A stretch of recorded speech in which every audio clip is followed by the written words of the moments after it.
Hi Lchf, എല്ലാവർക്കും സുഖമല്ലേ? കഴിഞ്ഞ തവണ അപ്ലോഡ് ചെയ്ത ഉണ്ണിത്തണ്ട് റെസിപ്പി എല്ലാവർക്കും ഇഷ്ടമായി എന്നറിഞ്ഞു. വീഡിയോ കണ്ട് കമൻറ്റ് ചെയ്ത എല്ലാ കൂട്ടുകാർക്കും 1000 നന്ദി. ലഞ്ച് മെനു ഐഡിയാസിൽ ഞാൻ പരിചയപ്പെടുത്തിയ മീൻ വറ്റിച്ചത് റെസിപ്പിയാണ് ഇന്നിവിടെ ഡീറ്റെയിൽ ആയിട്ട് പറയുന്നത്.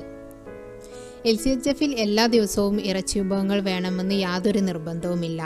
നമുക്ക് അനുവദിച്ചതിൽ ലഭ്യമായ ഏത് പച്ചക്കറിയും മത്സ്യവും ഉപയോഗിക്കാം. വില കൂടിയ മത്സ്യം തിരഞ്ഞു പോകുകയൊന്നും വേണ്ട. സാധാരണ ലഭിക്കുന്ന അയല, മത്തി, പൂമീൻ തുടങ്ങിയവയൊക്കെ നമുക്ക് ഉപയോഗിക്കാം. ഇവിടെ ഞാൻ വെള്ളക്കറിയിൽ മീൻ വറ്റിച്ചതിലെ ഗ്രേവി മിക്സ് ചെയ്താണ് കഴിച്ചത്. സാധാരണ ചോറിൽ മീൻ കറി ഒഴിച്ച് കഴിക്കുന്ന ഒരു ഫീൽ ഉണ്ടായിരുന്നു. ഒരിക്കൽ കൂടി എല്ലാ കൂട്ടുകാരെയും പുതിയൊരു റെസിപ്പിയിലേക്ക് സ്വാഗതം ചെയ്യുന്നു. അപ്പോൾ ഇന്നത്തെ സ്പെഷ്യൽ അയല വറ്റിച്ചത് റെസിപ്പിയിലേക്ക് എന്തൊക്കെ ഇൻഗ്രീഡിയൻസ് ആണ് വേണ്ടത് എന്ന് നോക്കാം. ഇവിടെ എടുത്തിട്ടുള്ള ഇൻഗ്രീഡിയൻസ്: ഒരു അയലയിലേക്ക് അല്പം കറിവേപ്പില, 1.5 ടീസ്പൂൺ മുളക് പൊടി, 1/4 ടീസ്പൂൺ മഞ്ഞൾപ്പൊടി, 1 ടീസ്പൂൺ ജിഞ്ചർ ഗാർലിക് പേസ്റ്റ്, പിന്നെ പാകത്തിന് പുളിയും എടുത്തിട്ടുണ്ട്. പിന്നെ ഒരു 6 ടേബിൾ സ്പൂൺ കിട്ടാവുന്ന അത്രയും പോകുന്നൊരു സവാള, വലിയൊരു തക്കാളി, 3 പച്ചമുളക്. നമുക്ക് ആദ്യം ഈ വെജിറ്റബിൾസ് കട്ട് ചെയ്തെടുക്കാം. സവാളയും തക്കാളിയും പച്ചമുളകും കട്ട് ചെയ്ത് ഒരു ഗ്രൈൻഡറിൽ നന്നായിട്ട് അരച്ചെടുക്കാം. ഇഞ്ചിയും വെളുത്തുള്ളിയും നിങ്ങളുടെ കയ്യിൽ പേസ്റ്റ് ഇല്ല എങ്കിൽ അത് വൃത്തിയാക്കിയ ശേഷം ഇതിൻ്റെ കൂടെ അരച്ചെടുക്കാവുന്നതാണ്. ഞാനെല്ലാം ഒരു ജാറിലേക്ക് ഇട്ടു.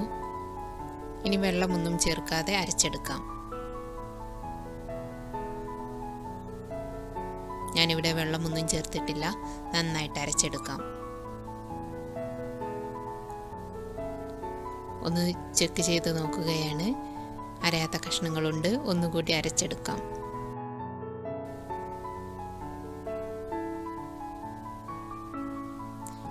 ഈ അരപ്പ് നമുക്ക് വേവിക്കാനുള്ള പാനിലേക്ക് ഒഴിക്കാം. നമ്മൾ എടുത്തു വെച്ചിട്ടുള്ള പൊടികളും ജിഞ്ചർ ഗാർലിക് പേസ്റ്റും പുളിയും ചേർത്ത് കൊടുക്കാം.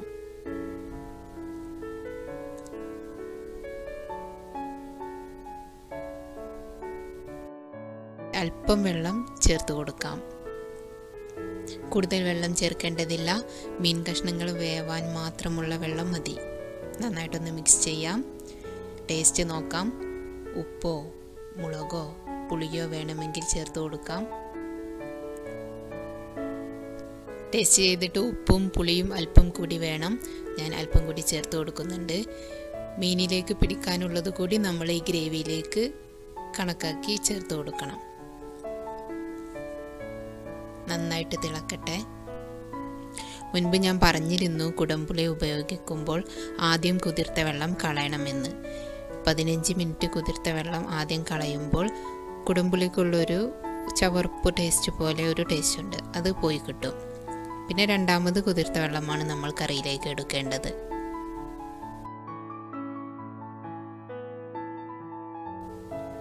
നന്നായിട്ട് തിളച്ചു കഴിഞ്ഞു. ഒന്ന് മിക്സ് ചെയ്ത് ടേസ്റ്റ് നോക്കിയിട്ട് മീൻ ചേർത്ത് കൊടുക്കാം. ചേർത്ത് കൊടുക്കുന്ന മീൻ വരഞ്ഞിരിക്കണം, എന്നാലാണ് ഉള്ളിലേക്ക് ആ ഉപ്പും എരിവും എല്ലാം ചേരുന്നത്. ഇനി അടച്ചു വെച്ച് മീഡിയം ഫ്ലെയിമിൽ വേവിക്കാം.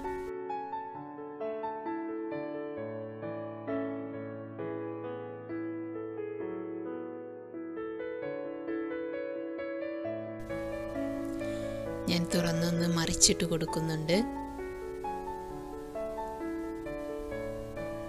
അടുത്ത സൈഡും വേവാൻ വേണ്ടി നമുക്ക് വീണ്ടും വെയിറ്റ് ചെയ്യാം. ഗ്രേവി എല്ലാം മീനിൻ്റെ മുകളിലേക്കൊന്ന് ഒഴിച്ചു കൊടുക്കാം.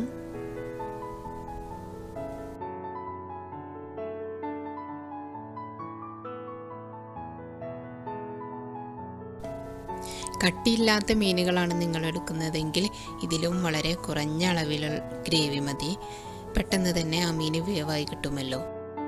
ഈ മീൻ വെന്ത് വരുമ്പോഴേക്കും ഈ ഗ്രേവി നല്ലൊരു കട്ടിയുള്ള ഗ്രേവി ആയിട്ട് മാറും. നമുക്ക് തീ ഓഫ് ചെയ്യാം. ഇപ്പം മീനിലെ ഗ്രേവി എല്ലാം വറ്റി പാകമായിട്ടുണ്ട്. കറിവേപ്പില മുകളിൽ വിതറി കൊടുക്കാം. 2-3 ടേബിൾ സ്പൂൺ പച്ച വെളിച്ചെണ്ണ കൂടി ചേർത്ത് കൊടുക്കാം. വെളിച്ചെണ്ണയും കറിവേപ്പിലയും ഗ്രേവിയിലൊന്ന് മിക്സ് ചെയ്ത് കൊടുക്കാം. പതുക്കെ മീനൊന്ന് മറിച്ചിട്ട് കൊടുക്കാം. ഈ വെളിച്ചെണ്ണ ആഡ് ചെയ്ത ഗ്രേവി മീനിൻ്റെ മുകളിലേക്ക് സ്പ്രെഡ് ചെയ്ത് കൊടുക്കാം. 1 സ്പൂൺ വെളിച്ചെണ്ണ കൂടി ചേർത്ത് കൊടുക്കുന്നുണ്ട്. ഇനി നമുക്കിത് അടച്ചു വെക്കാം.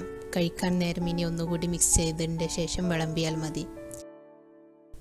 ഞാനിവിടെ മീൻ ഗ്രേവിയും നന്നായിട്ട് മിക്സ് ചെയ്തു. ഇനി സെർവ് ചെയ്യുകയാണ്. മീനിൻ്റെ രുചിയെല്ലാം ഈ ഗ്രേവിയിൽ നന്നായിട്ട് പിടിച്ചിട്ടുണ്ട്. സാധാരണ നമ്മൾ കഴിക്കുന്ന ഉപ്പേരി മറ്റു തോരനുകളുടെ കൂടെ ഇതുപോലെ മീൻ വറ്റിച്ചത് കൂട്ടി കഴിക്കാം.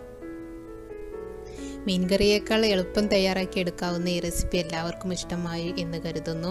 ബാച്ചിലേഴ്സിനൊക്കെ പരീക്ഷിച്ച് നോക്കാവുന്ന ഒരു രീതി കൂടിയാണ്. ചെമ്മീൻ, കൂന്തൽ, ഞണ്ട്, കല്ലുമ്മക്കായ തുടങ്ങിയ മീനുകളെല്ലാം ഇതുപോലെ ഉണ്ടാക്കി നോക്കാം. അതിലേക്കൊന്നും പുളി ഒഴിക്കേണ്ട കാര്യമില്ല. പുളി ഇല്ലാതെയാണ് അതിൻ്റെ ടേസ്റ്റ്. ചെമ്മീനിലേക്ക് വളരെ കുറഞ്ഞ അളവിൽ ചേർത്ത് നോക്കാം. ആ മീനുകൾ ഗ്രേവിയുടെ കൂടെ തന്നെ ഇട്ട് വേവിക്കാം. അത് വേവാനുള്ള അത്രയും വെള്ളം കണക്കാക്കി വെച്ചാൽ മതി. അപ്പോൾ എല്ലാവർക്കും ഈ റെസിപ്പി ഇഷ്ടമായെന്ന് കരുതുന്നു. ഇതുവരെയും LCHF റെസിപ്പീസ് കാണുകയും സപ്പോർട്ട് ചെയ്യുകയും ചെയ്ത എല്ലാ സുഹൃത്തുക്കൾക്കും പ്രത്യേകം നന്ദി അറിയിക്കുന്നു.